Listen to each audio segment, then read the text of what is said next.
कैसे लग रही हूं मैं? बहुत ही खूबसूरत। प्यार करते हो मुझसे? हाँ शादी करोगे मुझसे? बिल्कुल। तो फिर चलें? यस।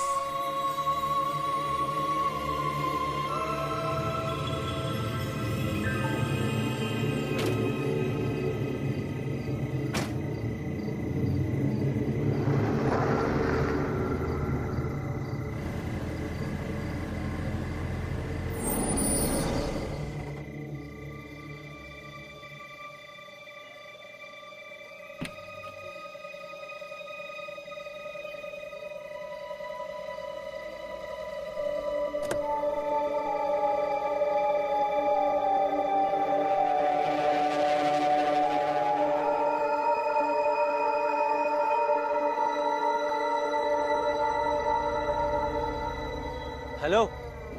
अरे कौन हो भाई? किससे बातें कर रहे हो यार? तुझे दिख नहीं रहा मैं किससे बात कर रहा हूँ? अरे पर यहाँ तो कोई दिखाई नहीं दे रहा। अरे तुम कर क्या रहे हो भाई? निकलो। अपना काम अरे करना। चल। अरे मैं पूछता हूँ। अरे कौन हो भाई? अरे मैं पूछता हूँ। अरे अपना चल चल अरे यार चल।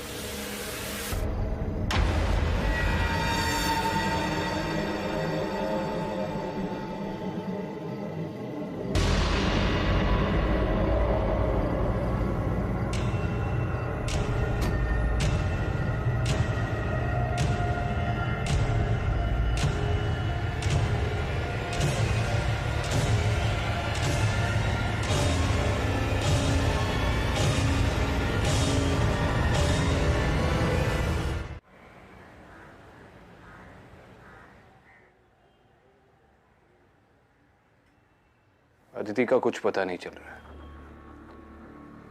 जोशी ने अपने पूरे कॉन्टैक्ट्स लगा दिए लेकिन उसका कोई सुराग ही नहीं मिल रहा। वो मेरी आंखों के सामने से गायब हुई और मैं कुछ नहीं कर पाया। उस रात को मैंने एग्जैक्टली क्या देखा मेरी अभी भी समझ में नहीं आ रहा है सर। एक पल के लिए मैं I can't make anything of it sir. मेरे सामने थी वो और गायब हो गया। I can't make anything of this sir. Vikrant, हमने हॉस्पिटल की फुटेज देखी है।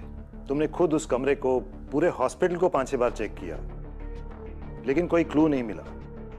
शिखा से बात करने के बाद भी हमारे हाथ कोई ठोस सबूत नहीं लग रहा है। शिवानी को खोने के बाद अब मैं अदिति को, ये सब मेरी गलती है सर। मैंने अदिति का ट्रांसफर दिल्ली से यहाँ शैतान चौकी में कराया। अगर मैं उसका ट्रांसफर नहीं करा था तो आज उसकी जान खतरे में ना होती। विक्रांत, आई नो अदिति तुम्हारी पार्टनर है लेकिन वो हमारी भी जिम्मेदारी है। ऑलरेडी इंटेलिजेंस उस पर काम कर रही है। एक काम क्यों नहीं करते? कुछ दिनों के लिए तुम ब्रेक क्यों नहीं ले लेते? घर जाओ, फैमिली से मिलो। वैसे भी कई दिनों से तुम अपने माँ बाबा से मिलने नहीं गए और अगर तुम अपनी बेस्ट पे नहीं रहोगे तो अदिति को कैसे ढूंढोगे? नहीं, मैं छुट्टी नहीं लूंगा सर। खाली बैठूंगा तो पागल हो जाऊंगा। आप मुझे किसी दूसरे केस पे भेज दीजिए सर।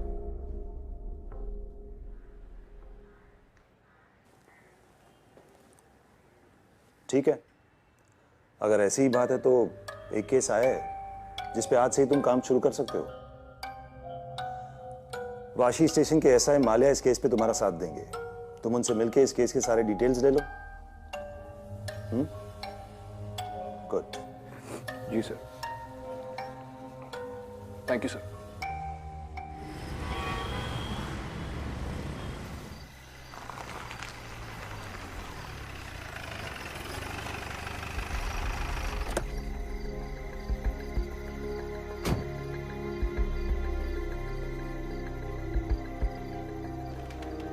बोलो माल्या, केस क्या है? सर, परसों रात 18 मार्च को जय नाम के एक लड़के की मिसिंग कंप्लेन आई है। उसकी गाड़ी हमें पनवेल के पेट्रोल पंप के पास खड़ी मिली। और लड़का? सर वो नहीं मिला। हम उसे ट्रैक नहीं कर पाए क्योंकि फोन गाड़ी में मिला था। सर कुछ दिनों पहले रतन राज नाम का एक लड़का लापता हुआ था और उसकी गाड़ी हमें ठीक वहीं मिली जहां जय की मिली। दोनों लड़के एक दूसरे को जानते हैं? नहीं सर। और अजीब बात यह है सर कि परसों रात रतन घर वापस आया। उसी रात जब जय गायब हो गया? जी सर। तो तुमने रतन से पूछा नहीं वो इतने दिन कहा था? सर पूछा। सर यहीं पर केस थोड़ा और अजीब हो जाता है। सर रतन जब से घर वापस आया है तब से ऐसे बिहेव कर रहा है जैसे हमेशा कोई उसके साथ है। उसके घर वाले बहुत डरे हुए हैं सर। ये उसके केस की फाइल है।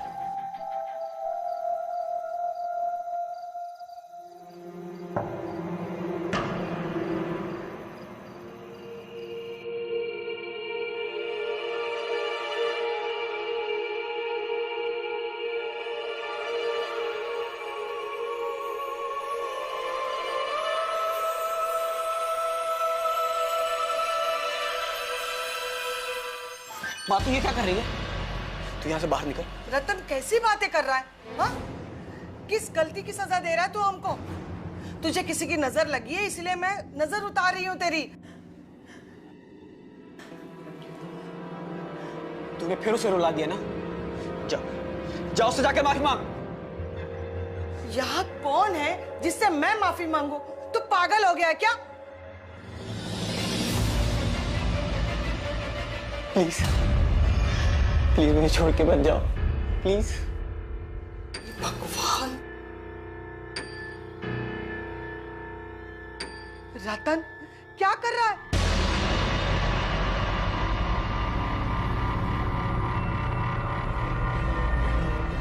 माँ तू यहाँ से बाहर निकल। क्या कर रहा है? तू यहाँ से बाहर निकल।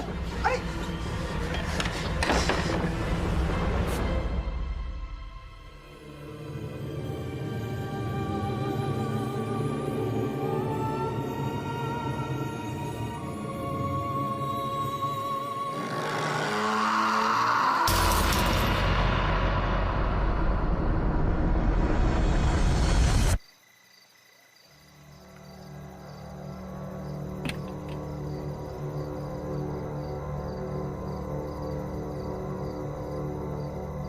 माले तुम्हें कोई बदबू आ रही है? हाँ सर, बड़ी अजीब सी बदबू है। और ये बदबू तब से है जब से हमने गाड़ी को कस्टडी में लिया है। तब से ये बदबू गई नहीं सर। पता नहीं क्यों ये स्मेल जानी पहचानी सी लग रही है। सबसे पहले ये गाड़ी किसने स्पॉट की थी?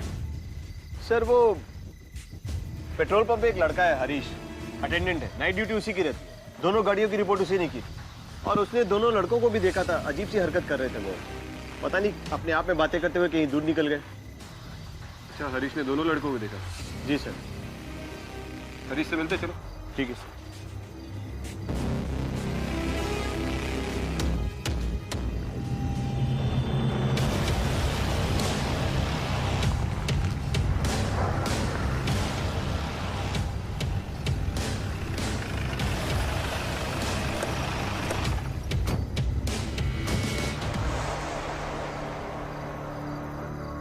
सर यही हरीश है।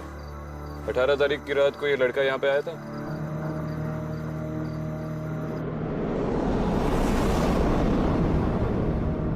हाँ सर, वैसे तो यहाँ सैकड़ों लोग आते हैं, मगर मैं इस आदमी को कभी नहीं भूल सकता।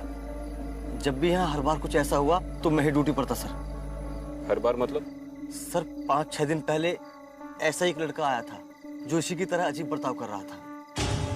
मालिक सर तो दूसरा लड़का ये था? हाँ सर। इन दोनों लड़कों के बारे में जो कुछ भी याद है बता दो। सर दोनों जब पेट्रोल पंप पर आते तो ठीक लगते थे और यहाँ से निकलने के बाद ना जाने उनके साथ कुछ अजीब होता था। चलती गाड़ी रोक देते थे और ना जाने किससे बातें करते थे और फिर गाड़ी से उतरकर कहीं चले जाते थे सर। उन लड़कों के अजीब बर्ताव को देखकर उनके पास जाने से मुझे डर लगता था। और मेरी माँ कहती थी सर कि कोई चुड़ैल है जो रात में सफेद कपड़े पहनकर और हाथ में बच्चा लेकर रात भर घूमती है और से लड़कों को अपने वश में कर लेती है। कहीं ये सब कुछ ऐसा हुआ तो सर? मैंने पूछा तुमसे तुम्हारी माँ क्या कहती थी? कुछ लगेगा तो बुलाएंगे। ठीक सर। मान ले सिर्फ 18 तारीख की नहीं, पूरे हफ्ते की सीसीटीवी फुटेज निकलवाओ। Okay sir. जाओ मैनेजर से बात करो। ओके।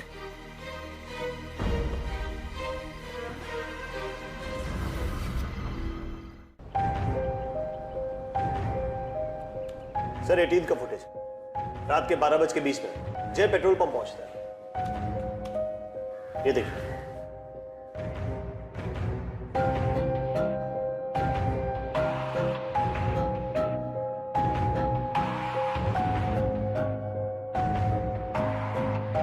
ये नशे में लग रहा है। सर मुझे भी वही शक है। हमें रतन राज का भी फुटेज मिला है। ये 13 की फुटेज रात के 12:30 बजे।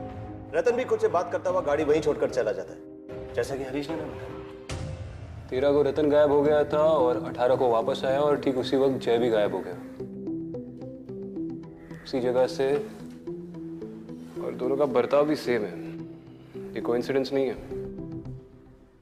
ये कोई पैटर्न हो सकता है। अच्छा, पिछले 3 महीने का सीसीटीवी फुटेज मंगवा।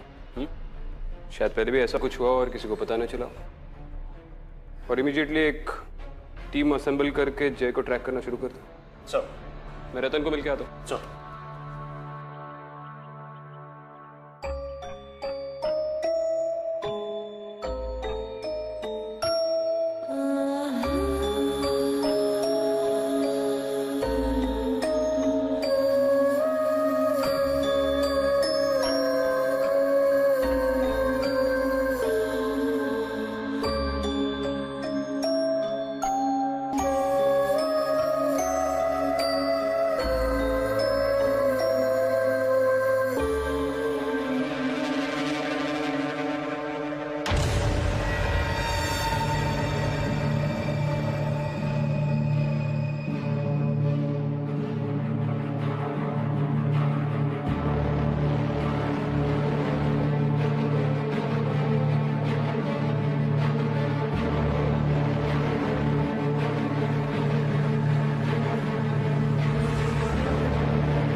फिर से वही बदबू? हाँ, बहुत बदबू आ रही है।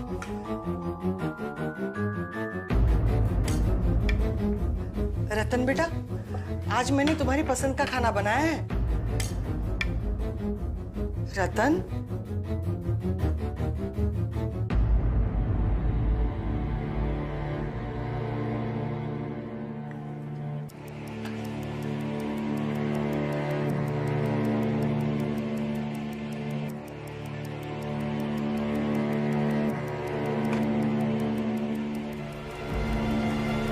इसकी प्लेट में खाना कौन डालेगा?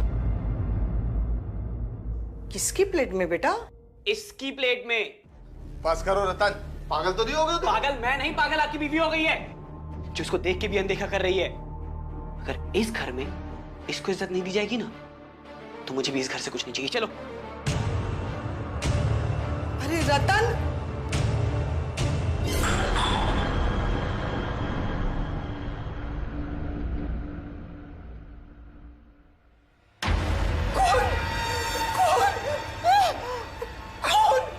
क्या हुआ? ओ देखिए ना, खून।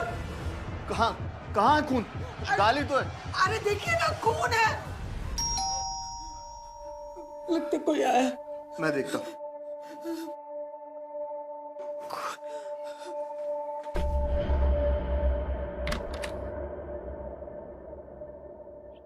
विक्रांत सिंघल। हाँ जी, आइए।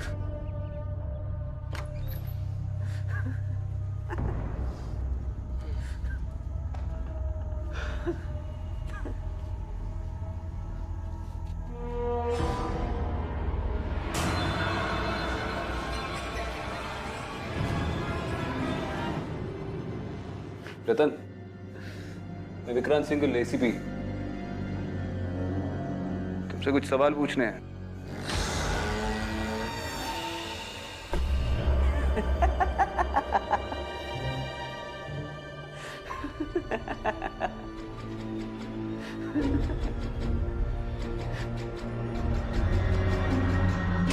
सर, जब से रतन घर वापस आया है, तब से ये अजीब सी स्मेल आ रही है। हमने सारे कमरे, कबर्ड सब चेक किए। ये अजीब सी स्मेल वही आती है जहाँ रतन होता है। बाहर चलकर बात करें, मेरा सिर पकड़ रहा है। आइए।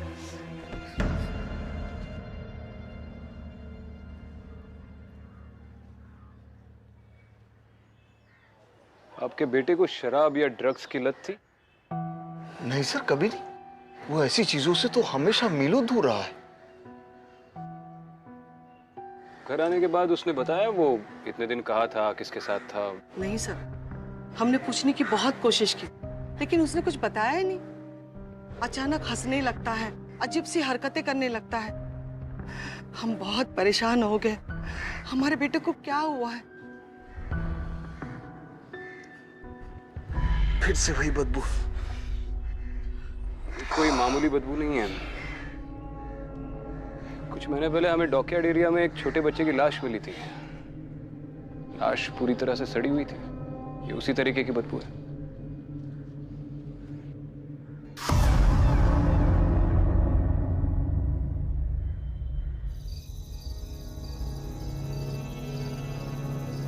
सर पेट्रोल पंप वालों के पास इतना बैकअप नहीं होता है, एक टाइम में 30 दिन का फुटेज होता है। ठीक है। हेलो, ओके सर, खबर मिली है कि जय घर वापस आ गया है और वो वैसे ही रिएक्ट कर रहा है जैसे रतन कर रहा था। आज 23 तारीख है ना? Yes sir. 13 को रतन गायब हुआ था और 18 को वापस आया, और उसी दिन जय गायब हुआ जो अब 23 को वापस आ गया। पैटर्न ऑब्जर्व कर रहे हो? Yes sir. ठीक 5 दिन बाद रतन लौटा और जय गायब हो गया, और अब ठीक 5 दिन बाद जय लौटा है, तो कोई और भी गायब हो सकता है। सर मैं देखता हूँ।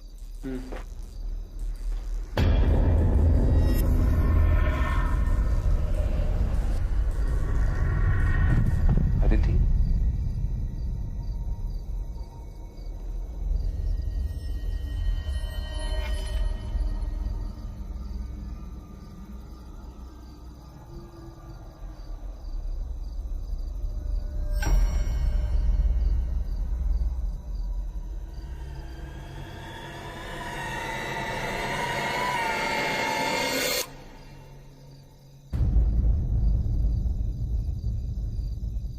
सर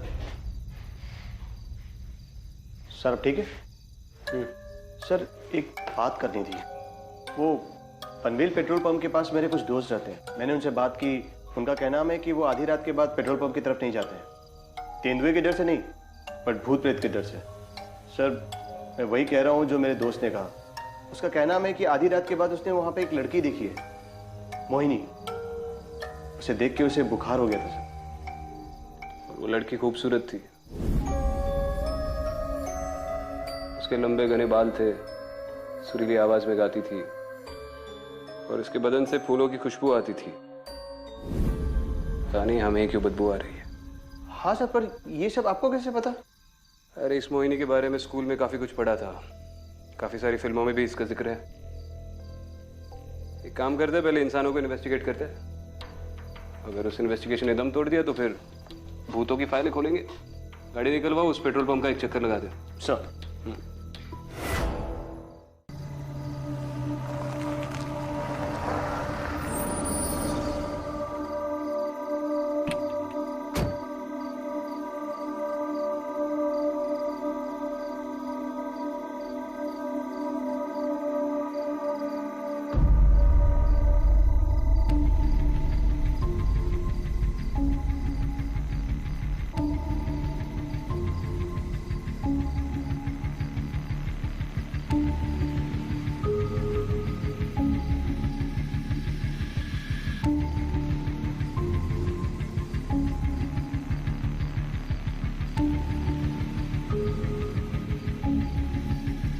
सूरज श्रॉफ,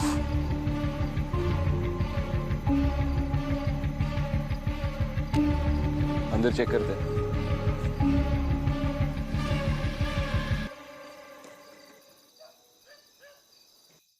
नहीं नहीं, माँ मान जाएंगी, उन्हें बस थोड़ा टाइम लगेगा। नहीं रतन, वो नहीं मानेंगी। लेकिन रतन, तुम मुझसे प्यार करते हो ना?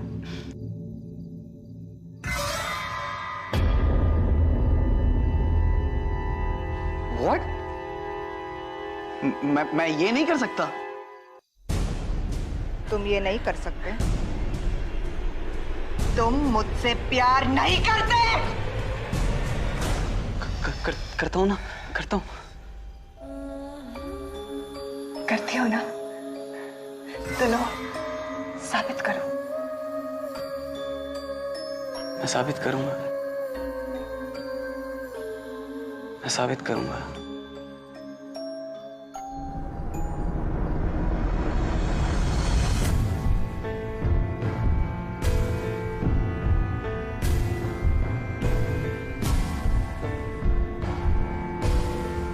सीमा, I love you, Seema. I love you. Suraj,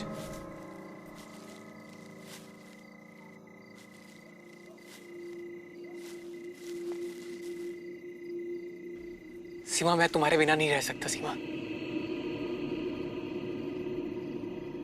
I love you. सीमा, मारिया। तो भाई किससे बात कर रहे तू? अरे कौन है? किससे बात कर रहा है? सूरज, वो हमें अलग करना चाहते हैं सूरज।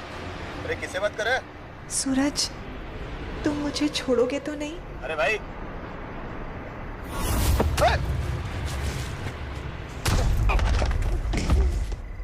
उठा के लेके जाओ इसे।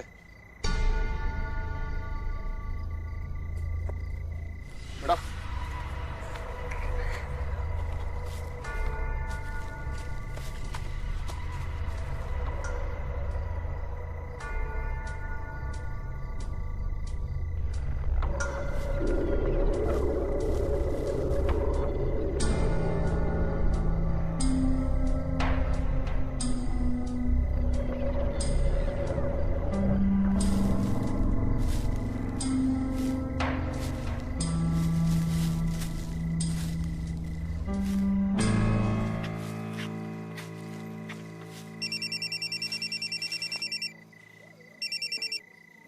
हेलो। ओके सर, खबर आई कि रतन और रतन की माँ की मौत हो गई। लाश उनके घर पे मिली है, हमें वहीं पहुंचना होगा।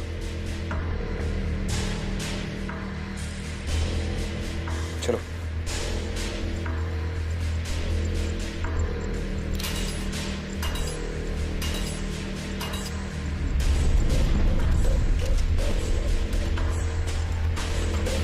I'm sorry, sir.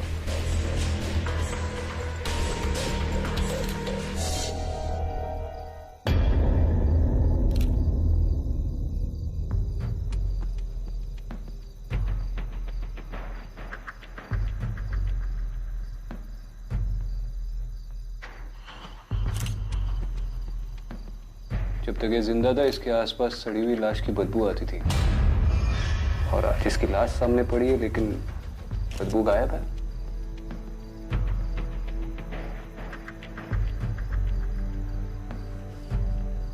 Alia, sir. Forensics team को बोल दो इनकी ऑटोप्सी अर्जेंट है। सर। Top priority. सर।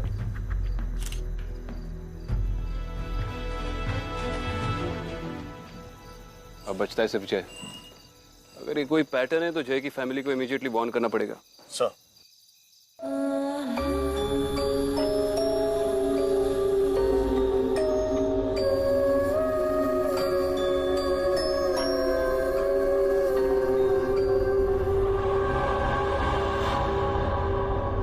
जय, क्या कर रहे तू? कैसे स्मेल आ रही है? माँ, तुम्हारी बहू को गहने पहना रहा हूँ। माँ, कहाँ है बहू? मेरे सामने तो है बैठी हुई। माँ, जय, मुझे कुछ नजर नहीं आ रहा है। तू ये सब बंद कर दे अभी के अभी। माँ तुम बाहर जाओ। देख, माँ तुम बाहर जाओ। सुन जय, समझने की कोशिश कर। माँ तुम बाहर जाओ। जय, माँ, जय, तुम बाहर जाओ। माँ, जय, तुम बाहर जाओ। मेरी माँ, बात तो सुन। तुम बाहर जाओ।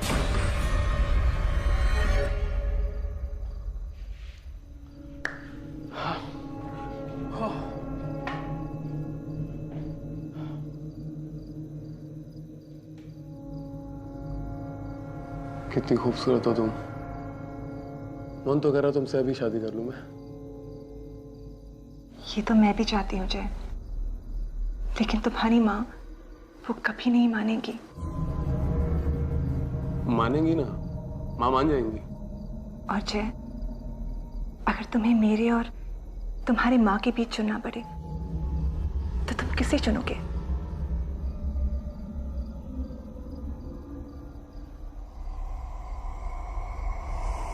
तुम्हें चुनूंगा मैं, तुम्हें।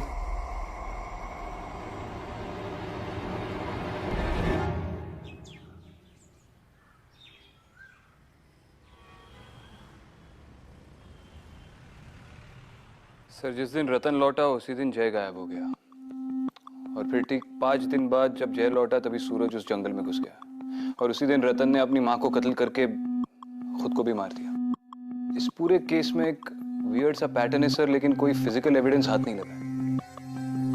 ये सारे लड़के एक ही उम्र के हैं और किसी इमेजिनरी लड़की को देखते हैं। इस वक्त आ गया है सर कि मैं अपना नजरिया बदल दूं। विक्रांत, तुम्हें इस केस को अदिति के एंगल से देखना होगा।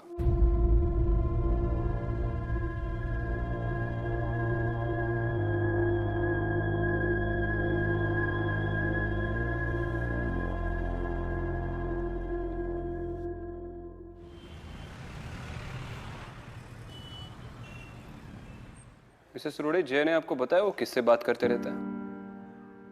कुछ नहीं बताया। मैंने कई बार पूछा, कुछ भी नहीं बताता है।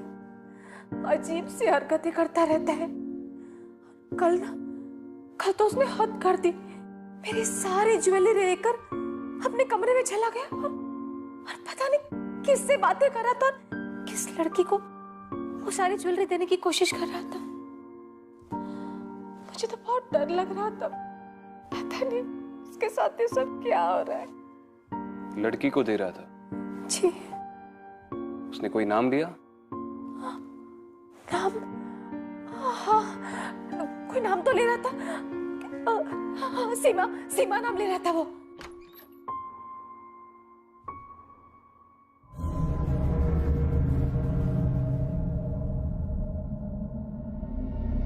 आओ सीमा।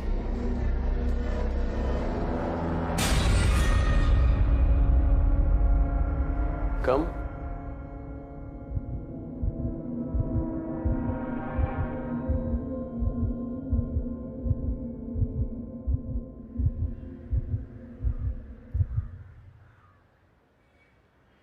मिसेस रोड़े, यूजुअली ऐसे केस में मैं आपको सलाह देता कि आप जय को किसी डॉक्टर को दिखाएं,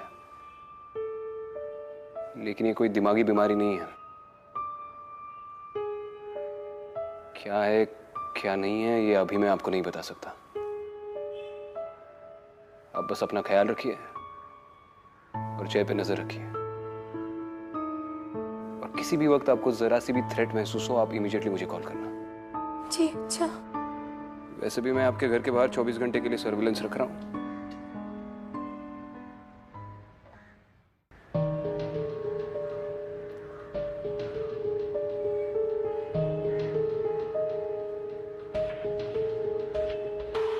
तीनों लड़के हैं, तीनों की उम्र तकरीबन 25 और 28 के बीच। और तीनों को माने से?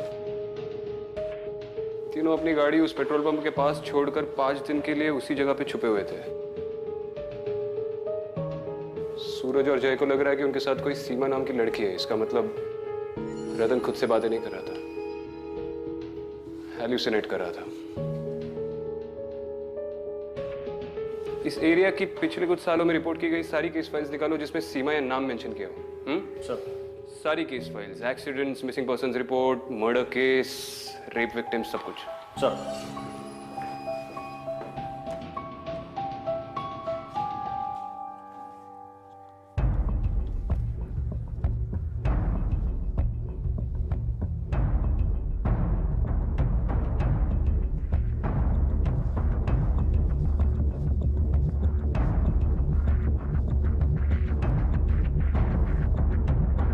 सर, सीमा सिंह की फाइल मिली।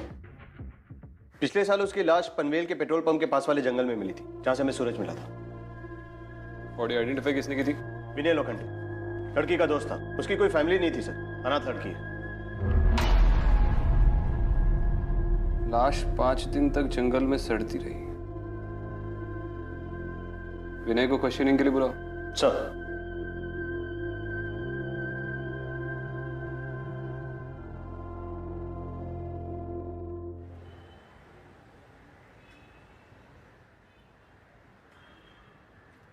ये विनय की मां है। बैठी।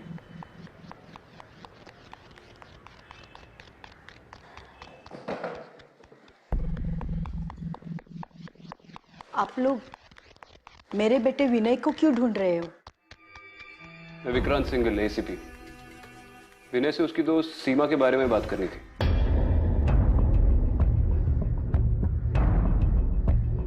क्या हुआ मिसेस लोखंडे? आप जानती थी सीमा को? जी,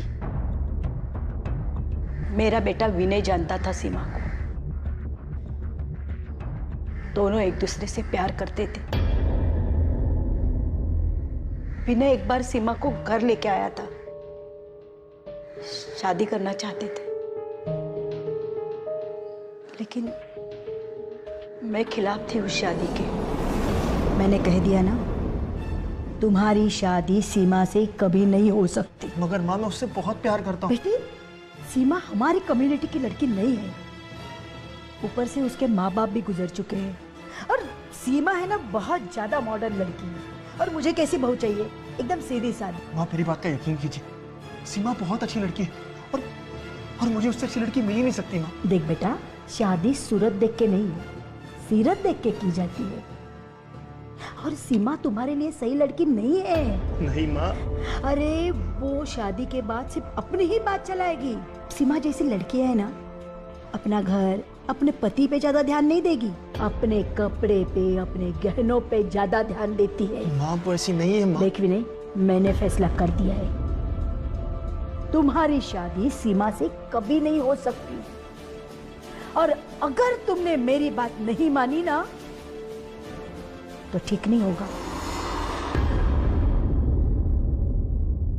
विनय ने मेरे कहने पे सीमा से रिश्ता तोड़ दिया था। कुछ 2 महीने बाद सीमा घर से भाग गई थी। पुलिस ढूंढ रहे थे सीमा को।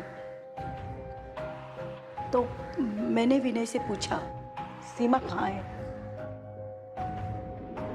तब उसने बताया,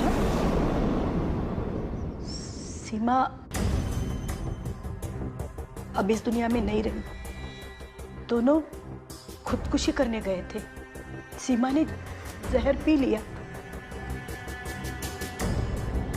लेकिन विनय घबरा गया, भाग गया वहां से।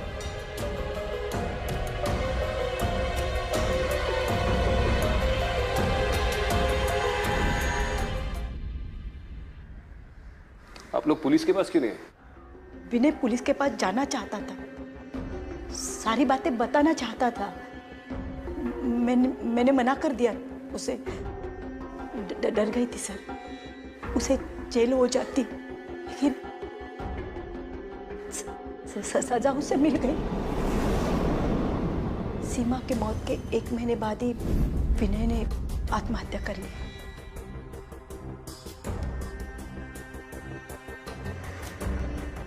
सारी गलती मेरी थी सर। सजा मिली मुझे। मेरा इकलौता बेटा था, छीन गया मुझसे। मिली सजा।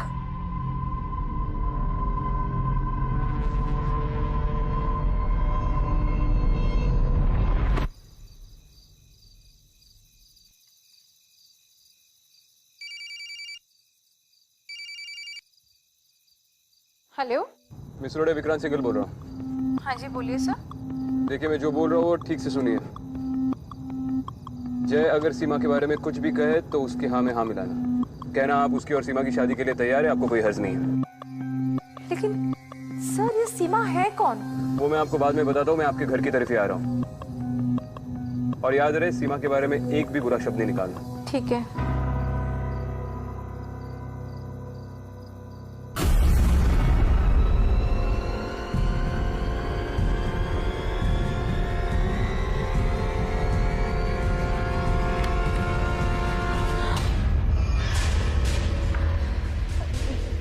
जय बेटा, देखो देखो, तुम जो कहोगे ना मैं वही करूंगी।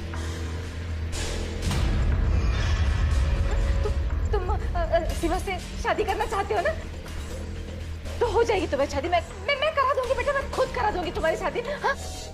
देखा, माँ शादी के लिए मान गई। मेरा बच्चा, तो चिंता मत कर बेटा। मैं तुम दोनों साथ में रहना। मैं करा दूंगी तुम्हारी शादी।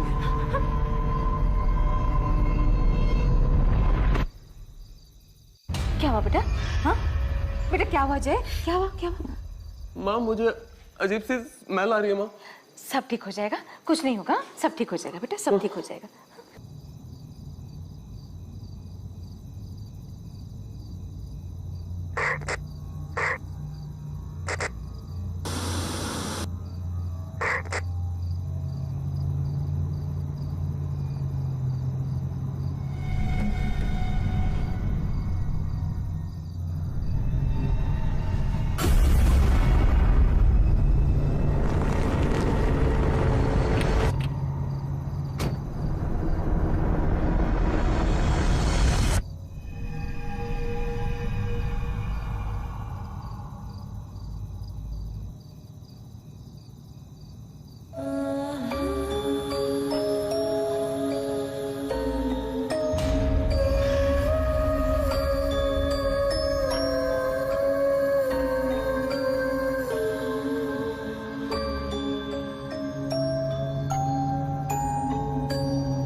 मुझे देखकर खुश तो हो ना तुम?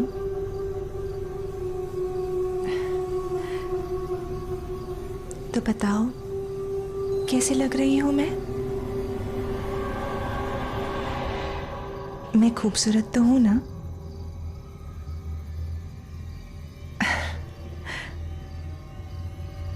मेरे साथ चलोगे?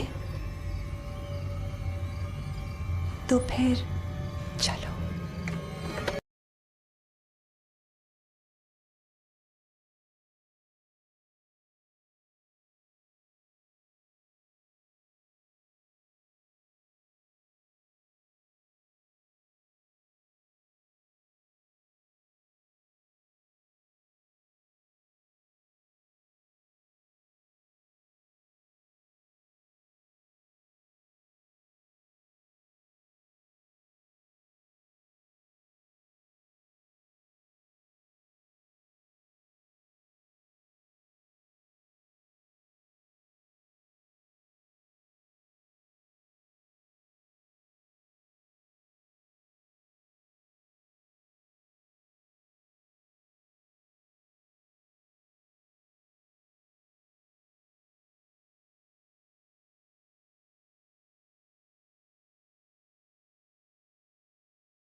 विक्रांत, उसके साथ मत जाओ।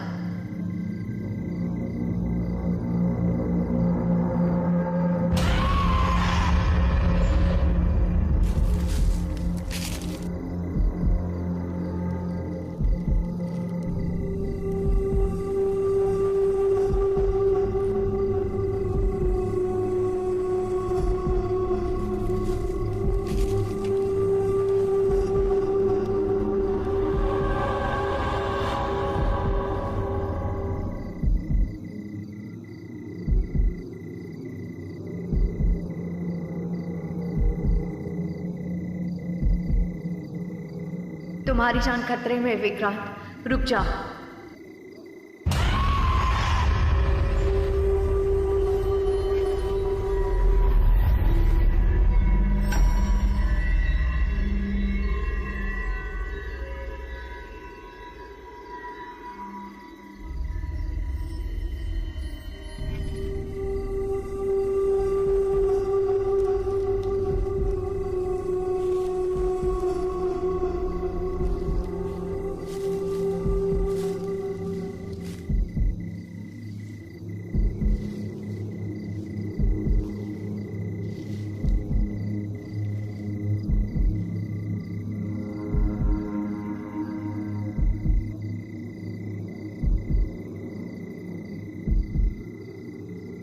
तुम्हारी जान को खतरा है, विक्रांत, रुक जाओ।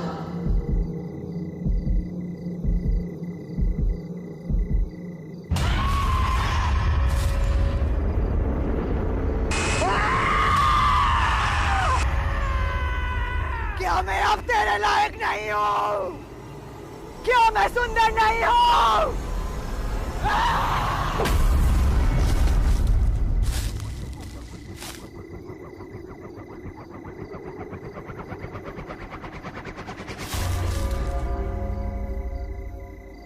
सीमा,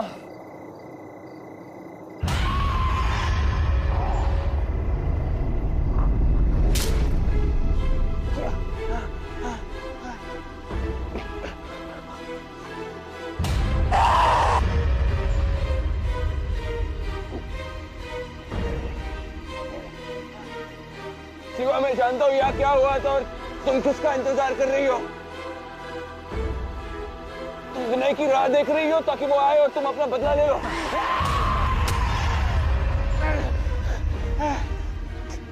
विनय नहीं आएगा सीमा, विनय नहीं आएगा, वो इस दुनिया में नहीं रहा। एक दोस्त को खोने का दुख क्या होता है ये मैं समझ सकता हूँ सीमा, लेकिन तुम अपने प्यार को गलत दुनिया में ढूंढ रही हो। अगर उसका यहाँ पे इंतजार करोगी तो बहुत से निर्दोष लोग मारे जाएंगे। उसे ढूंढना है तो अपनी दुनिया में ढूंढो।